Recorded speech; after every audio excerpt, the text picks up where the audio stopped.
This island lies in the lower reaches of Verkhisetsky Pond. It's called Small Island, and it is indeed quite small.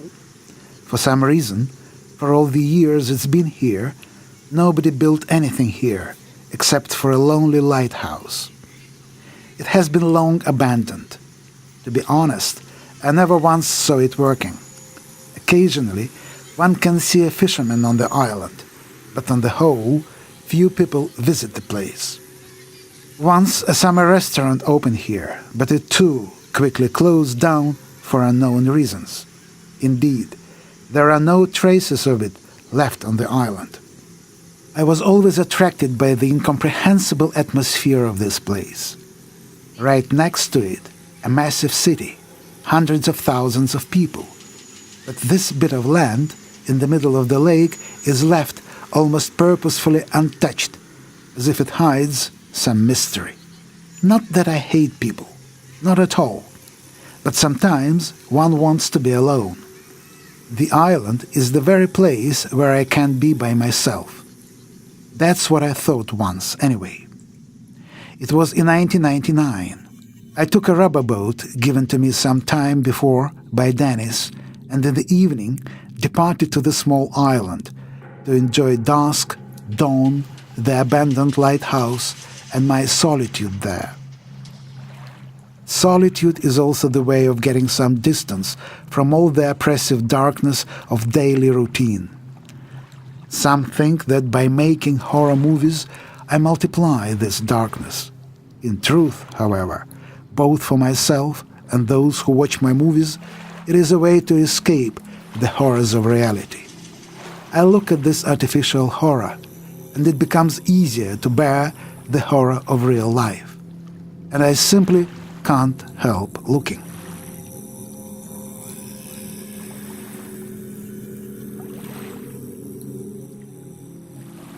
When I arrived, it was already twilight. I didn't want to light a fire or otherwise disturb the serenity of the place. Therefore, after dragging the boat ashore, I simply started walking in circles around the lighthouse, observing my surroundings.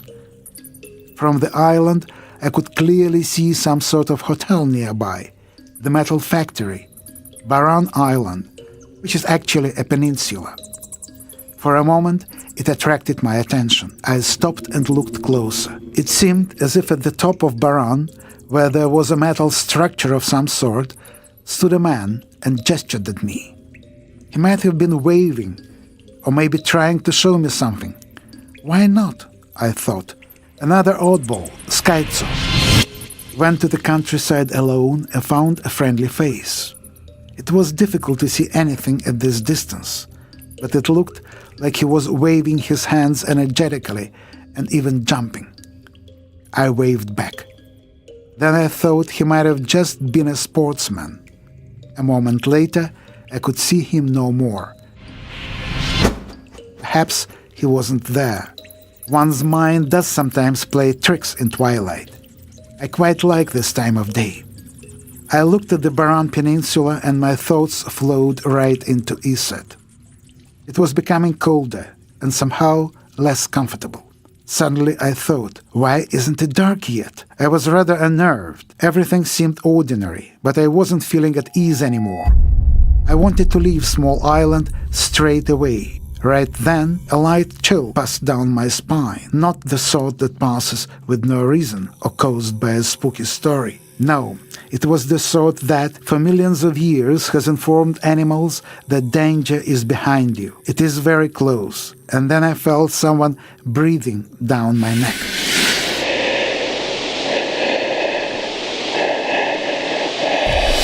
It was a moment when you know that evil is near, when you do not want to turn and face it, but you simply can't help turning around. When you choose between recognizing horror and fear of the unknown. This inescapable choice lasts for intolerable milliseconds, and turned around sharply, jumped a bit to the side, and then my legs gave way and I fell down.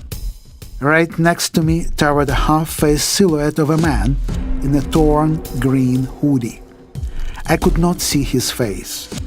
The man was not moving, but his breath was everywhere. It was entering me.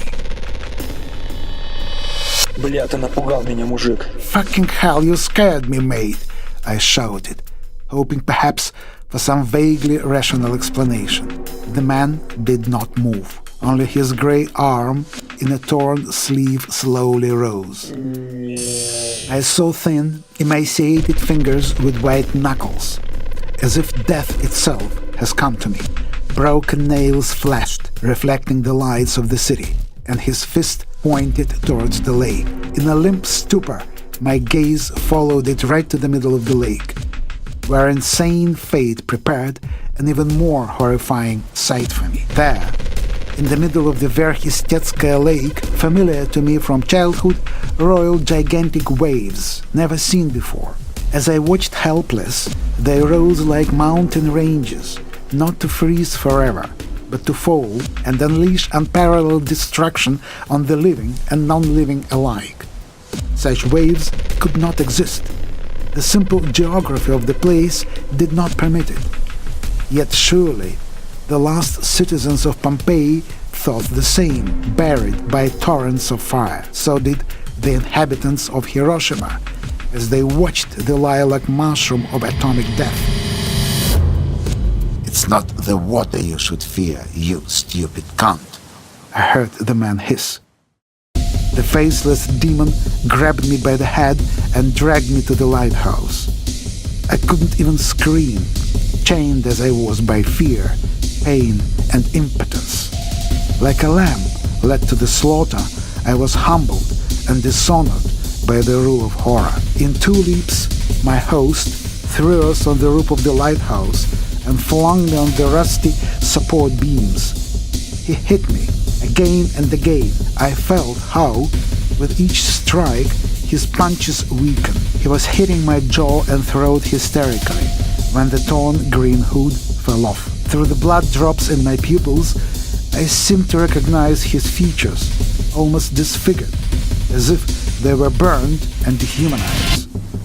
Денис, какого хера? Dennis, what the hell? He raised his head, but where I thought I saw shadows, there was nothing. Emptiness gazed back at me. There were no eyes in the dry skull, only 2 infinitely black voids where all traces of light and life disappeared. Now listen, Wheezed the skull. you will look at the wave. You will look. You will not blink. You will not look away. You will become your eyes, and you will not close them, no matter what horror you will see. When the pain is unbearable, when you run out of tears, when your pupils will stop seeing, you will still keep your eyes open. Now, you are the watcher at this lighthouse. While you watch, others live. When the next one comes to this island, you will pass this on to him. And now... He was tongue-tied, quite literally, in fact, as his tongue flopped out of his head with his lower jaw. The grey skin on his temples tore, exposing the bone beneath, and fell through his torn hoodie. His bony fingers still held my head, but not as one holds an enemy or prisoner. No, I thought I felt warmth, the last remains of his humanity. His hands weakened and were ready to crumble, as the rest of his body did. In his last moment, he turned my face in the direction of eternity, and then disintegrated into dust, leaving behind the feeling of the last farewell touch of an old friend. My body was mutilated and exhausted, but an inexplicable force remained in my gaze. I looked where I was ordered and could not turn away. I felt the stinging heat in my weak body. My skin was beginning to boil. I felt my hair burning and my teeth drying and crumbling. Without closing my eyes, I looked right in the middle of the lake. What did I see?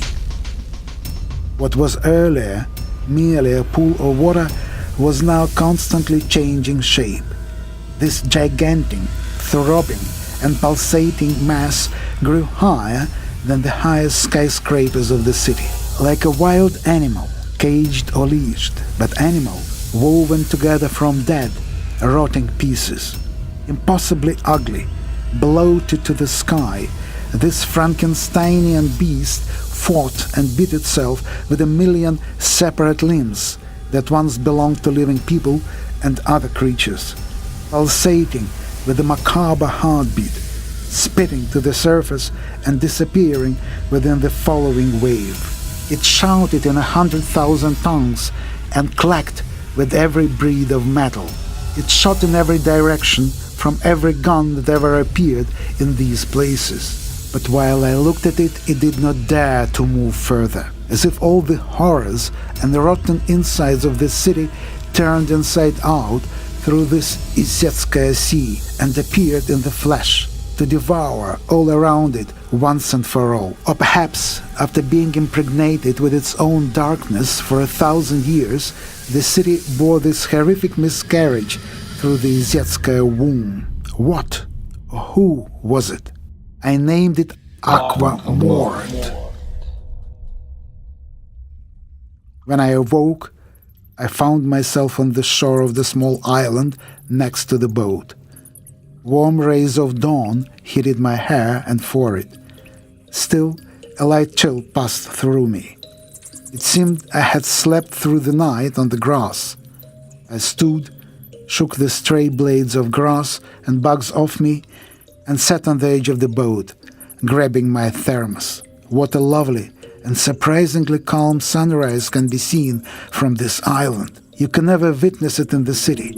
I will definitely film it for one, or perhaps several movies. You know, I must confess, I like it here, on the small island. To be honest, I never left it. I'm still here, behind you, breathing down your neck.